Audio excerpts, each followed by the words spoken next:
नमस्कार दोस्तों, कैसे हैं आप सब लोग। आई होप आप सबकी प्रिपरेशन बहुत अच्छी चल रही होगी। स्वागत है आपका अपने यूट्यूब चैनल में। दोस्तों आज के इस वीडियो में हम आपको बताएंगे कि जो आपका CGPDTM का एग्ज़ाम 21 दिसंबर को होने जा रहा है, उसमें आप जनरल नॉलेज, जनरल साइंस और IPR वाला सेक्शन कैसे पढ़ें जिसमें आप मैक्सिमम स्कोर कर सकें।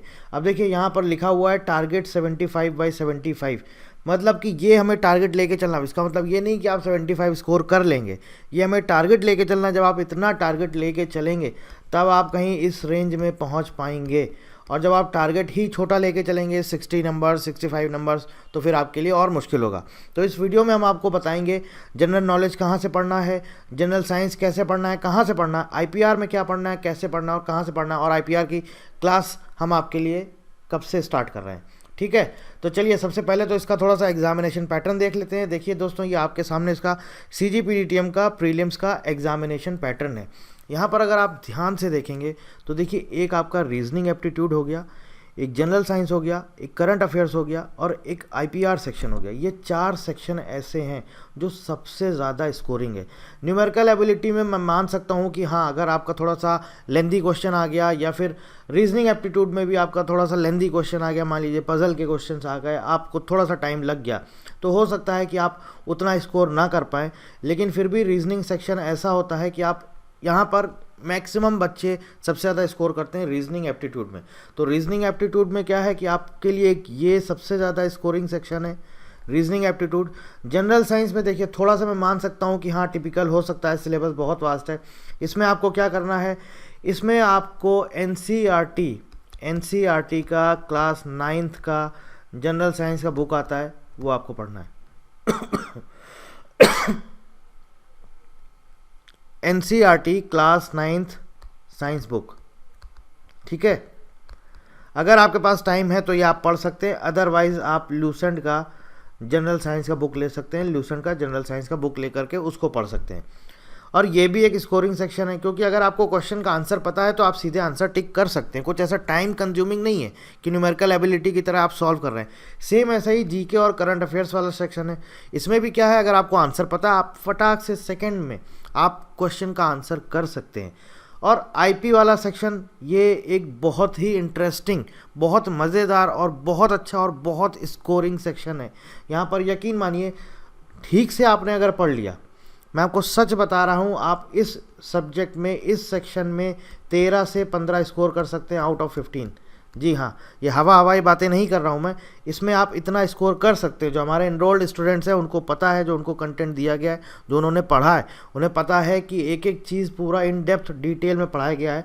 आपने अगर ढंग से वो पढ़ लिया तो आप इतना स्कोर कर सकते हैं। और इसका मैं आपको यूट्यूब पर भी क्लासेस प्रोवाइड कराऊँगा। जो आपका ये सेक्शन है IPR वाला, इंटेलेक्चुअल प्रॉपर्टी, इसकी मैं आपको क्लासेस स्टार्ट कराऊंगा। क्या क्या चीज़ें आपको पढ़ाऊंगा, कोशिश रहेगी कि हम आपका पूरा सिलेबस IPR का कंप्लीट कर दें।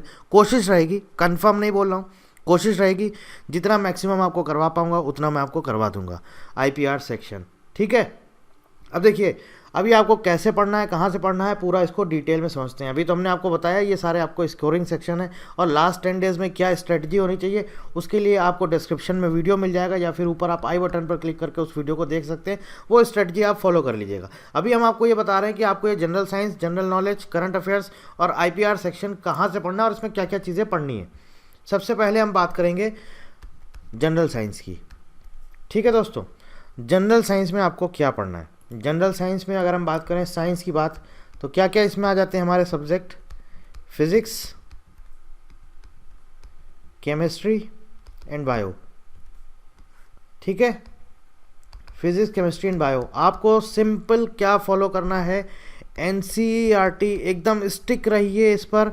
NCERT class 9th science book, 10th का पढ़ लेंगे तो और वो तो बेस्ट हो जाएगा आपके लिए, लेकिन क्लास 9th का भी अच्छा खासा आपका ये पोर्शन कवर कर देगा।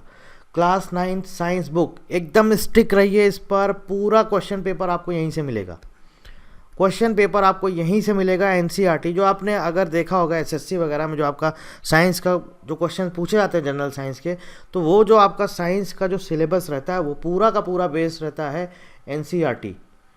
ठीक है। अब हो सकता है कि कुछ टीचिंग वाले एग्ज़ाम हो तो उसमें हो सकता है लेवल कम हो जाए, क्लास 7th या 8th तक का आ जाए, लेकिन इसमें आपको पढ़ना होगा क्लास 9th और 10th लेवल का। अगर आप ये इस बुक से नहीं पढ़ पाते हैं, आपके पास टाइम नहीं है, तो आप एक काम करिए, आप ल्यूसेंट का जीएस का बुक ले लीजिए। ल्यूसेंट का जनरल साइंस का अलग से बुक आता है, आप ल्यूसेंट का जनरल साइंस का बुक ले सकते हैं, उसको फॉलो कर सकते हैं, ठीक है। और इसका भी मैं आपको क्या बोलता हूँ, जनरल साइंस का सिलेबस भी मैं आपको डिस्कस कर चुका हूँ। सिलेबस में आप देख लीजिएगा कौन कौन से टॉपिक्स हैं, फिजिक्स में हमें क्या पढ़ना है, कौन कौन से टॉपिक्स हैं, केमिस्ट्री में हमें क्या पढ़ना है, कौन कौन से टॉपिक्स हैं, और बायोलॉजी में हमें क्या पढ़ना है, कौन कौन से टॉपिक्स हैं। देखिए, जनरल साइंस को स्किप मत करिएगा, ये क्योंकि एक ऐसा सेक्शन है, ऐसा सब्जेक्ट है, बहुत सारे कैंडिडेट्स ये जनरल साइंस हो गया, जनरल नॉलेज हो गया, क्या करते हैं, जिसने पढ़ा है वो बिल्कुल बेसिक से पढ़ता है और पूरा पढ़ता है, उसको फिर कोई प्रॉब्लम नहीं होती। या फिर मेजर कैंडिडेट्स क्या करते हैं, ये दोनों सेक्शन ज़्यादातर या तो तुक्का मार के आते हैं या फिर क्या करके आते हैं, छोड़ के आ जाते हैं। तो आपको ऐसा कुछ नहीं करना है, ना तो छोड़ के आना, ना ही तुक्का मारना है। सीरियसली मैं बोल रहा हूँ आपको, अगर आपने ढंग से फॉलो कर लिया जो मैंने आपको स्ट्रेटजी दी है वो, और आपने ढंग से इसको पढ़ लिया, तो आपको अगर मान लीजिए आपको क्वेश्चन नहीं आ रहा, आप एज इट इज़ आप छोड़ दीजिए, लेकिन पढ़िए। तो मैंने आपको टॉपिक्स और सिलेबस इसका पूरा बताया हुआ है जनरल साइंस का, आप वो टॉपिक्स देख लीजिए, उन टॉपिक्स को इन बुक से आप कवर कर सकते हैं। और ऐसा नहीं है कि आपने एमसीक्यू नहीं लगाया तो आप सॉल्व नहीं, अगर आपको कॉन्सेप्ट्स पता है तो एमसीक्यू कुछ भी पूछ ले वो आप सॉल्व कर लेंगे। ये रही बात जनरल साइंस की, ठीक है। आगे बात करेंगे, नंबर 2 हमारा आता है general knowledge and current affairs.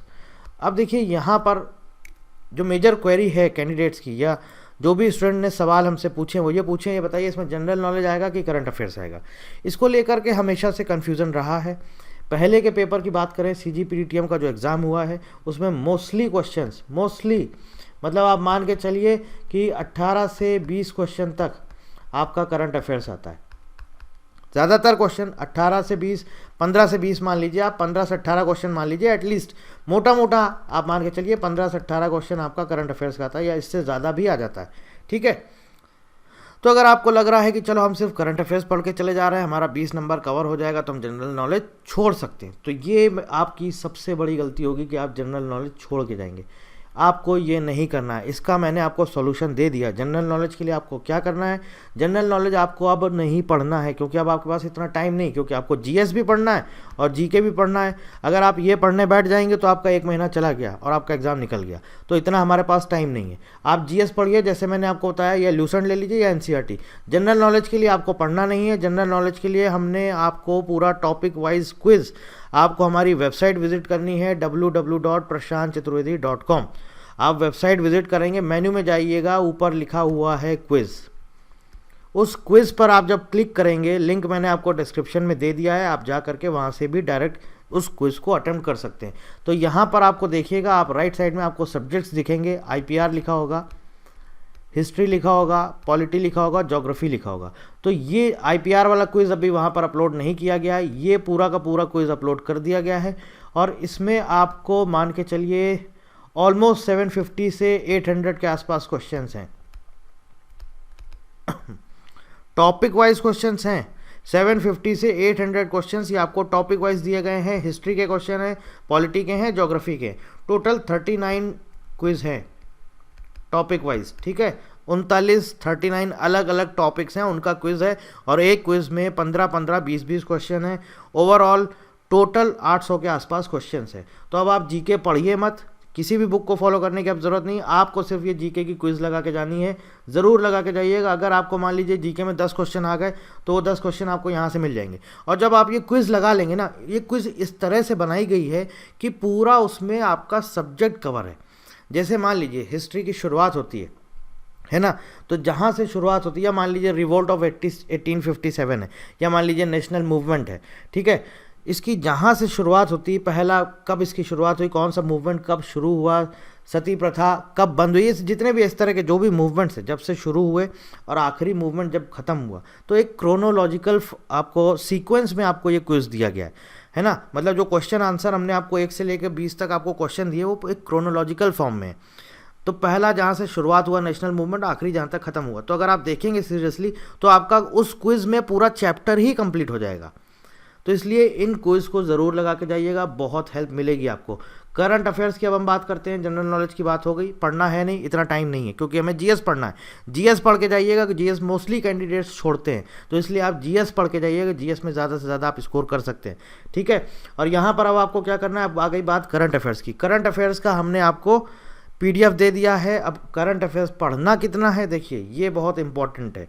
आप ये मान के चलिए एटलीस्ट लास्ट 6 मंथ तो मैंडेटरी है, इतना तो पढ़ना ही पढ़ना। अगर पूरा 2023 का आप कवर कर लेते हैं, अगर पूरा 2023 का आप कवर कर लेते हैं नवंबर तक का, मतलब नवंबर आप स्किप कर देंगे तो भी कोई वो नहीं है, लेकिन फिर भी आपको 15 नवंबर तक, ठीक है, मार्च से लेकर नवंबर तक, बस ये है जो आपको पढ़ना है, मार्च से लेकर के नवंबर तक। अगर पूरा पढ़ लेते हैं तो वेल एंड गुड, बहुत अच्छा है, लेकिन मार्च से नवंबर मैंडेटरी है, ये आपको पढ़ के ही जाना है, मैंडेटरी है, कुछ भी हो ये आपको स्किप नहीं करना है। मार्च से नवंबर का करंट अफेयर, और ये सारा पीडीएफ हमारे टेलीग्राम चैनल पर भी अवेलेबल है, ये लिखा हुआ है टेलीग्राम चैनल, ठीक है। ये सारा का सारा आपको मार्च से नवंबर तक करंट अफेयर्स पढ़ना है। जनरल साइंस हो गई, जीके हो गया, क्या करना है, कैसे करना है। करंट अफेयर्स मैंने आपको बता दिया है। मान लीजिए सपोज आपको 8 महीने का करंट अफेयर्स पढ़ना है, कोशिश करिए, अब आपके पास टाइम कम है, जो भी इंपॉर्टेंट चीज़ें हैं, जैसे कि स्पोर्ट्स न्यूज़ हो गई हमारी, है ना, स्पोर्ट्स से रिलेटेड अवार्ड्स हो गए, कौन कौन से इंपॉर्टेंट अवार्ड्स हैं, नोबेल प्राइज़ अभी दिया गया है, बहुत इंपॉर्टेंट, स्पोर्ट्स में एशियन गेम्स है, बहुत इंपॉर्टेंट है, वर्ल्ड कप है, आईपीएल है, बहुत इंपॉर्टेंट है। इसके साथ साथ रीसेंट अपॉइंटमेंट्स हैं, ये भी बहुत इंपॉर्टेंट है ना। इसके साथ साथ चीफ मिनिस्टर्स और इनकी जो भी लिस्ट है, इंटरनेशनल ऑर्गेनाइजेशंस इनको पढ़ लीजिएगा, इसके सबके हेडक्वार्टर्स और इसके चीफ, ये सब पढ़ लीजिएगा। ये सब सारी चीज़ें जो हैं करंट अफेयर्स में इंपॉर्टेंट रहती हैं। तो बेसिकली आपको क्या करना है, 8 महीने का करंट अफेयर्स पढ़ना है, कोशिश करिए। अब कितना कम टाइम है, मैं आपको मतलब समझा भी नहीं सकता हूँ कि कैसे आपको पढ़ा जाए। कोशिश करिए कि एक दिन में, अब टाइम ही नहीं, क्या करें, 1 महीने का आपको करंट अफेयर्स पढ़ना होगा। अगर आप सीरियसली देखेंगे जो पीडीएफ दिए गए ना, वो 20 से 25 पेज के हैं, तो उसमें बहुत से क्वेश्चंस ऐसे होते हैं जो आप स्किप कर सकते हैं। तो आप धीरे धीरे पढ़ते चलिए। आप देखिएगा 2 से 3 घंटे में, एक दिन में 2 से 3 घंटे में 1 महीने का करंट अफेयर्स आपका ख़त्म हो जाएगा। और उसके बाद जब नेक्स्ट डे आप जब दूसरे महीने का स्टार्ट करिए, तो इसको पहले रिवाइज कर लीजिए, उसके बाद उसको, फिर जब थर्ड डे आप उठेंगे तो जो पीछे आपने 2 मंथ का पढ़ लिया उसको रिवाइज कर लीजिए, उसके बाद तीसरा स्टार्ट करिए। इस तरह से आपको करना है, ठीक है। बात हो गई सीए की। अब आता है हमारा सबसे इम्पॉर्टेंट टॉपिक, आईपीआर। आईपीआर में दोस्तों अगर हम आपको सच बताएं, बहुत ही मज़ेदार सब्जेक्ट है। आप इसमें कैसे भी करके, कुछ भी करके 10+ आपको यहाँ पर स्कोर करना ही होगा, और अगर सीरियसली आपने पढ़ लिया, आप 13, 14, 15 तक स्कोर कर सकते हैं आउट ऑफ 15, ठीक है। कोई ऐसा डिफ़िकल्ट सब्जेक्ट नहीं है कि आपको एकदम बिल्कुल समझ ही नहीं आ रहा है क्या हो रहा है, कैलकुलेशन कहाँ समझ में आ रहा है कि आपका इंटीग्रेशन लग रहा है, डिफरेंशिएशन, ऐसा कुछ भी नहीं है। सिंपल थ्योरी बेस्ड है, बस आपको पढ़ना है, आपको लर्न करना है, बेसिकली मेमोराइज करना है, आपको चीज़ें याद करनी है, ठीक है ना। कौन सा सेक्शन किससे रिलेटेड है, पेटेंट एक्ट में क्या क्या चीज़ें इंपॉर्टेंट हैं, ट्रेडमार्क एक्ट में क्या क्या चीज़ें इंपॉर्टेंट है। सो बेसिकली रट्टू तोते वाला काम है, जितना ज़्यादा आप रट लोगे उतना ही आपके लिए ये सब्जेक्ट स्कोरिंग हो जाएगा, ठीक है। अब इसमें आपको क्या क्या पढ़ना है, कैसे पढ़ना है, मैंने आपको बता दिया है। मैं इसकी आईपीआर की क्लासेस स्टार्ट करने जा रहा हूँ, और मैं आपको बता दूंगा, मोस्ट प्रॉब्ली कल मॉर्निंग तक मैं आपको इसका शेड्यूल वगैरह दे दूंगा, आईपीआर का कैसे क्या पढ़ाना है, क्या क्या चीज़ें पढ़ानी है, मैं आपको पूरा इन डेप्थ पूरा आपको बता दूंगा। सबसे पहले तो मैं आपको आईपीआर का सिलेबस डिस्कस करूँगा, ठीक है। एक तरह से इंट्रोडक्शन क्लास होगी, मैं आपको मॉर्निंग में दे दूंगा, या देखता हूँ अगर पॉसिबल हुआ तो अभी थोड़ी देर में मैं आपको प्रोवाइड करा दूंगा, अदरवाइज़ कल मॉर्निंग में मैं इसका क्लास दे दूंगा। क्लास मतलब इन द सेंस मैं आपको इसका पूरा इंट्रो बता दूंगा, आपको कैसे पढ़ना है, क्या क्या चीज़ें पढ़नी है। आईपीआर में देखिए मैंने आपको बताया है, मैं आपको इतना आश्वस्त कर सकता हूँ कि मैं पूरा सिलेबस अगर देखा जाए आईपीआर का कराना इतनी जल्दी पॉसिबल नहीं है, लेकिन फिर भी कोशिश मेरी रहेगी जितना ज़्यादा मैं आपको कंप्लीट करा दूं आपका सिलेबस, उतना आपके लिए बेनिफिशियल होगा, और इतना मैं आपको करा दूंगा कि आप एक अच्छा स्कोर कर पाएँ, ठीक है। क्या क्या चीज़ें इसमें पढ़नी है वो जब मैं आपको सिलेबस वाला जो हमारा आपको इंट्रोडक्शन वाली क्लास होगी उसमें मैं आपको बता दूंगा आपको क्या क्या चीज़ें पढ़नी है।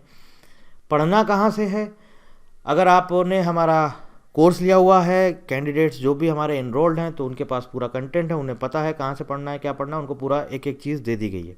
अगर आप सेल्फ स्टडी कर रहे हैं तो मैं आपको जो इंट्रोडक्शन वाली क्लास होगी वहाँ पर पूरा डिटेल्ड सिलेबस आपको मैं बता दूंगा, ठीक है।